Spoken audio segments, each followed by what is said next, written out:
What's going on, guys? Hey, I want to come back to you this evening and bring you a video that I saw this morning on Twitter. And this is a college professor at Rutgers, and this was last year. And she was saying some very nasty things about white people. And could you imagine if this professor was white and she was saying this against black people? Could you imagine the pushback? Anyways, I'm going to bring that to you. And guys, if you haven't already, please like and subscribe. Thanks. I think that white people are committed to being villains in the aggregate, right? The real sort of issue here, and I've heard people sort of say it, is one, I think that white people viscerally fear. It's not that white people don't know, right, what they have done. They know.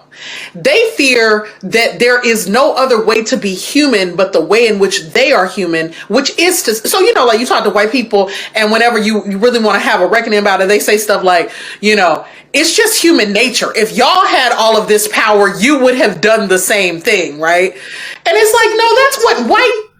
Again, man, she's lumping all white people into a group. She's saying that the white people behave a certain way and behaved a certain way. So that's the way the white people are. It's like, man.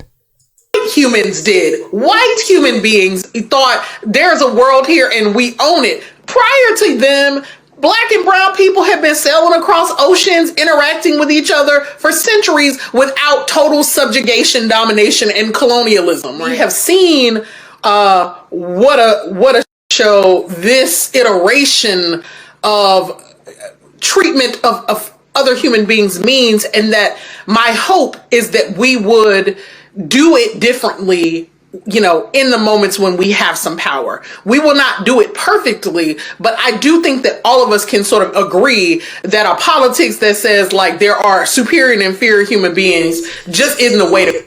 When you have power, look at you right now, sitting on this show, a professor at Rutgers, but you have no power? Black people have no power. Gotcha. Go. And that's the thing that white people don't trust us to do, because they are so corrupt. Their thinking is so morally and spiritually bankrupt about power that they can't they fear viscerally, existentially letting go of power, because they cannot imagine that there's another way to be. It is either that you dominate or you are dominated. And isn't it sad that is spiritually who they are, and that they can't imagine a sort of more expansive notion of the world. The thing I want to say to you is we got to take these motherfuckers out. But I know, we can't say that, right? We can't say...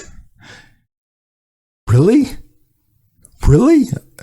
So you got to take these MFers out? Really? Talking about morally bankrupt? So the whole white race. Gotcha. Guys, again, this is what our tax dollars pay for? Really? She's not the only one that talks like this. And again, it's like, man, it's crazy. This hatred. Could you imagine if a college professor, a white college professor, was saying these type of things about black people or Jewish people or whatever? Could you imagine the pushback? Could you imagine how quickly that person would lose their job? This was a year ago, and this person still has their job. I don't believe in a project of violence. I truly don't, because I think in the end that our souls suffer from that. And I do think that some of this is a spiritual condition. So here is where I land most days about white people. And I actually have been helped in this by thinking about indigenous people, right? See, part of the challenge around whiteness is that it totally skews our view of everything, right? I gave this TED talk about this some years back, and one of the reasons I was trying to think about it is the world didn't start when white people arrived. Your TED talk would have been a horrible total waste of time for anyone that listened, and it would have made everyone dumber just from hearing you talk. In America and tried to tell all the rest of us how things were going to go.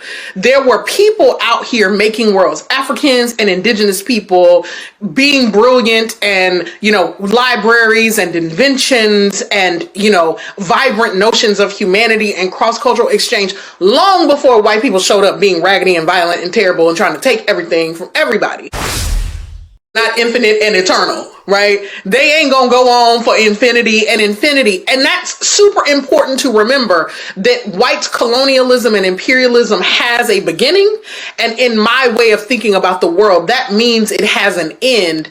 And so part of what we are trying to do is to imagine what are the steps that we must take to get to the other side of this very inconvenient epochal interruption of like Black and indigenous world making. I mean, does that give people comfort on the day to day when you like just having to deal with white folks and the travesties that they create and the sense that they want to destroy the planet? Nah, there is a world beyond even our social. So white people want to destroy the planet? Okay. It's like, do you have a car? I'm sure you do. How are you destroying the planet any less than me? I don't get that. Not at all. It's like, I get, man, she's putting all white people into a category. Evil. Sojourn on the earth. And so whiteness is gonna have an end date, because it is not, despite what white people think of themselves, they do not defy the laws of eternity, right? Their projects are not so sophisticated that the natural laws of physics change for them. And when we sort of humble them humble our own understandings of whiteness, it seems like the biggest giant that we face. But in the end, right, it is what I like to say is, Black folks were out here for centuries and millennia doing all kinds of wonderful things, and probably some fucked up things too. But whiteness is largely an inconvenient interruption. And so we then get to ask ourselves, so why am I here in this moment of it? Like, damn, So white people, we got to know that we are an inconvenient interruption. None of us are right. We're an inconvenient interruption. Why did I show up in this particular iteration? And it's like, well, I think we showed up in this iteration precisely so that we could help to figure out an end and a way to the other side of this, gargantuan historical tragedy that is white supremacy.